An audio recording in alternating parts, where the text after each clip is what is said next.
So we just listened to OV SULFUR's new album, or I guess it's their debut album, The Burden of Faith. So now we're going to talk about it a little bit. I'll give you some track highlights and some thoughts. We'll go into a deeper discussion with my co-host Jordan over here. We'll give you our on-the-spot first listen album review. So, I am a fan of Mr. Ricky Hoover. From back in the day, you know, Suffocate, used to seen them dozens of times way back in the day. He was probably one of the reasons I stretched my ears. Disappeared for a while and came back and was like, oh, I'm gonna do music again. So a lot of people were super excited, and I found out it was gonna be, you know, in the vein of Lorna Shore, and I was like, oh crap, because I'm not a big fan of that style, Lorna Shore in general. So I was nervous to, you know, but you know, again, he's a good vocalist, so you know he can carry a lot of stuff. So interested to see where this was gonna end up. And did I like it? Yeah, I thought this was really good, actually. I think so. We'll start off just right off with the fact there are a lot of clean vocals in here. I've seen a lot of negative comments about it. I don't know why. I think this probably helps carry the album, honestly. I think it is one of the best parts of the album, and honestly, they probably could have leaned into it even more, for fuck's sake, because I thought it was really good. It's a thing I've said bands should do more. You know, imagine fucking Brand of Sacrifice with the after image. Have some after image cleans in there would be fucking amazing. So it's cool to see someone kind of starting off that trend. Maybe some other people will get onto that and start doing that, because I would like to see that. The cleans I think are great and really help shape this album for sure, especially again with this genre of that I'm not really that big of a fan of, you know, the blackened symphonic deathcore. I would say this is arguably, you know, this definitely leans into the blackened genre. There's a lot of, you know, it's pretty much the entire album is about faith and religion. Fucking album title's The Burden of Faith. So I would say they're kind of fucking the of with the V, which they use in all of the lyrics. Supposedly it's to piss people off, which I guess makes more sense. But anyways, I would say the lyrics we did read along with the lyrics with the entire album. So the lyrics are just, you know, they're kind of typical, that kind of, you know, anti-faith, you know, not knocking, you know, his writing abilities or anything. It's just kind of, you know, I don't think too much of it stood out. There were a couple really good lines in here that I liked, that did stand out. Was it why would God test a child? That one was good. Plague of people with God in their eyes or whatever it was. I thought those were some cool lines. So there's some cool stuff in here outside of that. But anyways, so let's check out my notes. Yeah, the cleans I think were great. They layer them perfectly. There's even some cleans in here that are like I thought kind of reminded me a little bit of like some Patrick Stump type shit. I think it was on the second track. I thought that was pretty cool.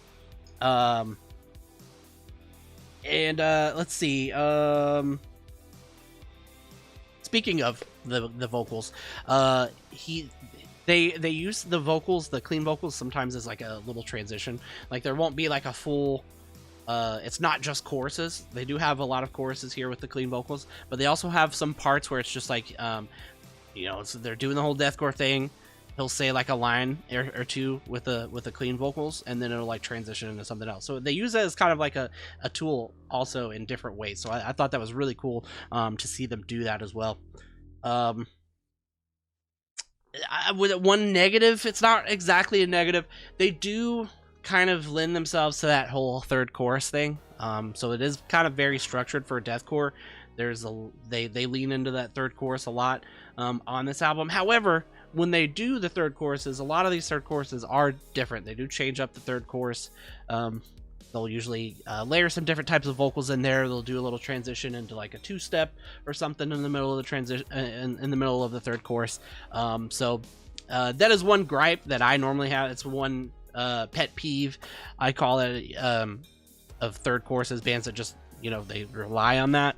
But if you take the third chorus and kind of change it a little bit, I think it elevates it and makes it totally okay. So they do that. So props to them for having that writing ability to be able to mess with their the structure a little bit while keeping it very structured. But also there is some pretty cool chaos in here.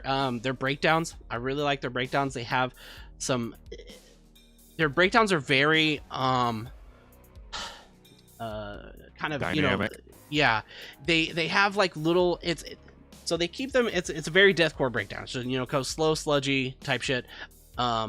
They don't go crazy to sound crazy or anything, but they have little things, little effects that'll come in, you know, some cymbal work or something. They'll do a lot of like fills, that kind of stuff.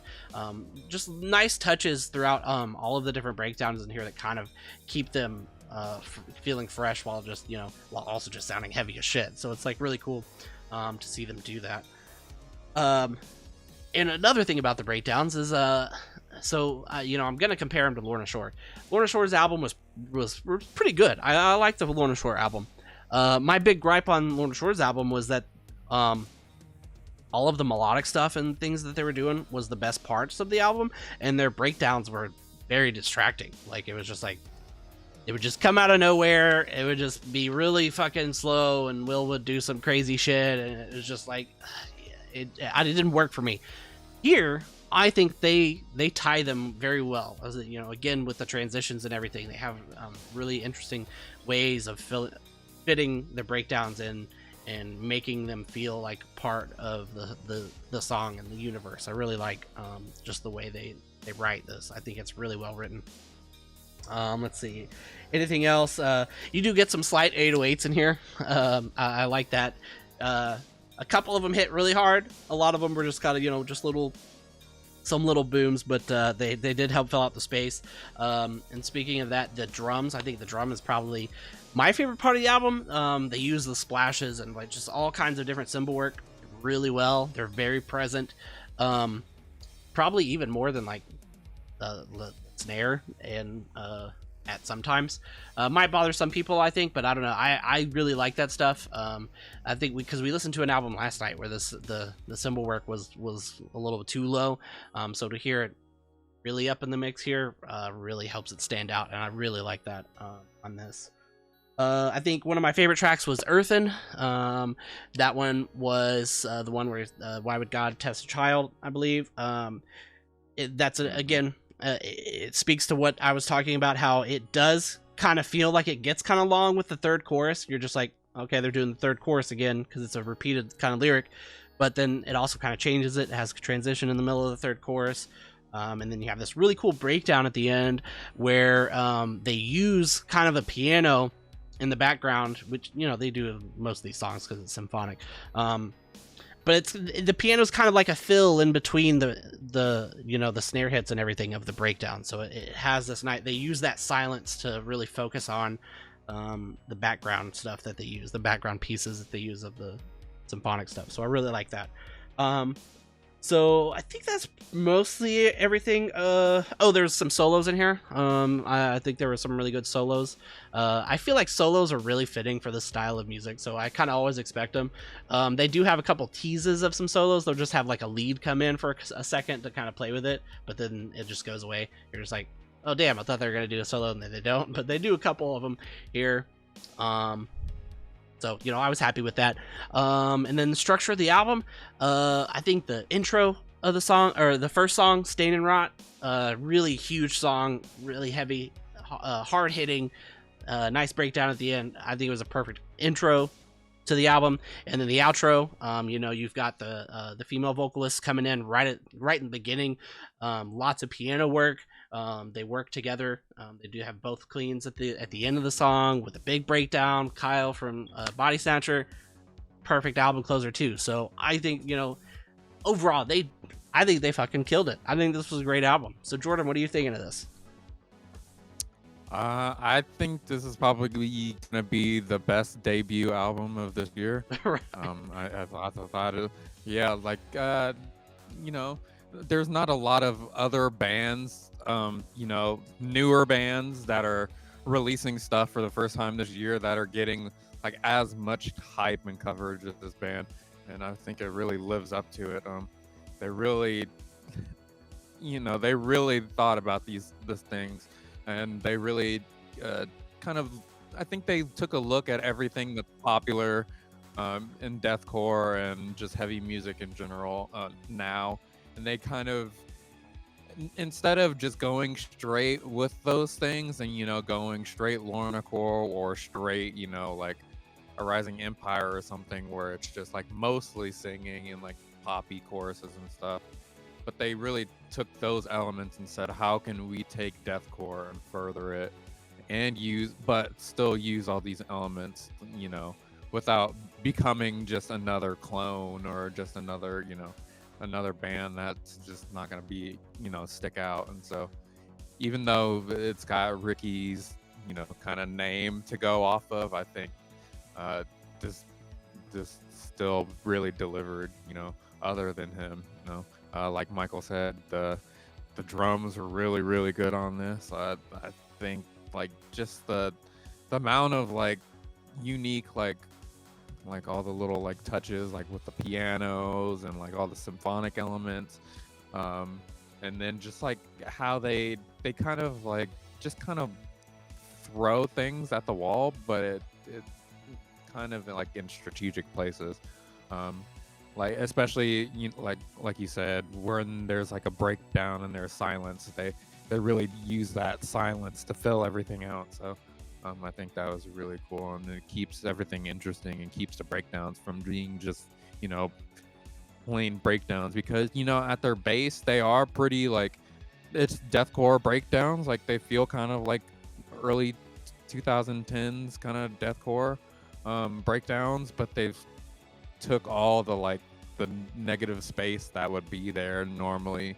you know, because back in the day it was just like the long pause breakdowns with one china every like 10 seconds. Like it, it's kind of got that kind of feel to it, but they use all that empty space like, and they fill it with like little piano pieces or like um I can't remember which one it was. I think it was the first or third song. Whenever the breakdown came in, they kind of had like there was like a weird, I don't know like how to explain it, but there was like a weird sample that came in and like kind of like down the center channel, and it just kind of like uh kind of sounded like some like horror movie sound or something, but it didn't like sound like a sample or something, and I thought that was really cool. It just kind of like came out of nowhere, and I was like, oh, that's kind of cool. um and then they have the 808s, and they have like a couple different types of 808s, and that kind of keeps it fresh even there. So I think they really paid attention to detail on like every little piece they could and tried to fit as much music as they could. um I kind of say the same thing about like Periphery or bands like that, because there's not really a lot of like empty space in like Periphery's music or bands like that. Like they really utilize all those you know quiet moments, and they really play with the dynamics. So I think that's something else that deathcore really needs. Adding the clean vocals does kind of add those dynamics, and has the kind of softer moments, and then the more loud moments, and then the heavy moments, and they really diversify everything. um, so I think the the clean vocals were probably, like you said, the most important part of this. So and they don't really do just one clean vocal either, and that's the thing, is everything is very diverse. Like on one of the songs, I think there was kind of like more of like the like we listened to the new Unearthed songs. They kind of had that kind of like more metal kind of style, clean singing to it. And then there was some of the songs like the Alex Terrible one that had like the Fall Out Boy vocals, kind of. And then there was more just straightforward, with the Howard Jones feature, and Ricky, doing the duet kind of. And then you even have like the female vocals on the last song. So like there's, even though like at its core it's very, you know, basic deathcore for what it is, they really kind of just used all of these elements in like really strategic places. And I think like the last song is like one of the most important like features of that. They really utilize everything that they have on that last song. You know, they got two, you know, they got a female clean vocalist, and they got, you know, another feature with like the heavy vocals, you know, with Kyle. So I think that was really cool. They didn't just stick with one thing. The last song actually reminded me a lot of the Vatican song, with the iris.exe feature. Oh yeah, I yeah, thought yeah, that from was really Vatican. cool. Yeah, they had a kind of similar feelings. They had like the piano and stuff, and they had kind of like the ambience like at the beginning of the song, and then they had like the heavy part and the breakdowns, and they really played it out at the end, and then it had the kind of soft part at the end. So I thought that was kind of a cool little thing, because you know we really like that album. So you know, I can feel a lot of other similarities throughout the album. You know, just with like the electronics and like the technicality and like the use of like the solos. Like they don't really overuse them, but they don't underutilize them either. Like I said, they really utilize everything at their disposal. So I don't really have any negatives. The Taylor Barber feature one wasn't, you know, it wasn't too bad. It was still pretty, you know, normal. But I feel like all the other features were just so much better, and more, well, not better, but just more, you know, diverse, and you could really tell that, you know, there were separate vocals, and that one you couldn't really tell when they were kind of switching off, or if they were even switching off, or if it was just, you know, just one kind of part where he came in. But yeah, still I think my favorite part were the drums, and just like all the like the piano and all that stuff. My favorite songs were the second song. I think the fourth song, that was really good. Path to the Salvation into the seventh song, that was really good. I like how the kind of interlude kind of had the piano at the end, and it flowed into the next song pretty perfectly. I thought that was really cool. And then of course we got the Wide Open with Howard, and Howard was on the whole song basically. Yeah. Which I thought was really good. You know, if you're paying for Howard Jones, I would think that you would want him like all over the song, because he is such a, you know, big vocalist, and he can give so much range and just as himself. And so adding him in there was just really good.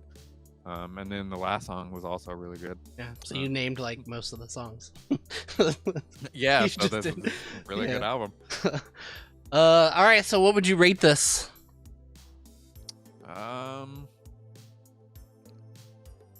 I'll give it a 10 out of 10. I'll give it a 10.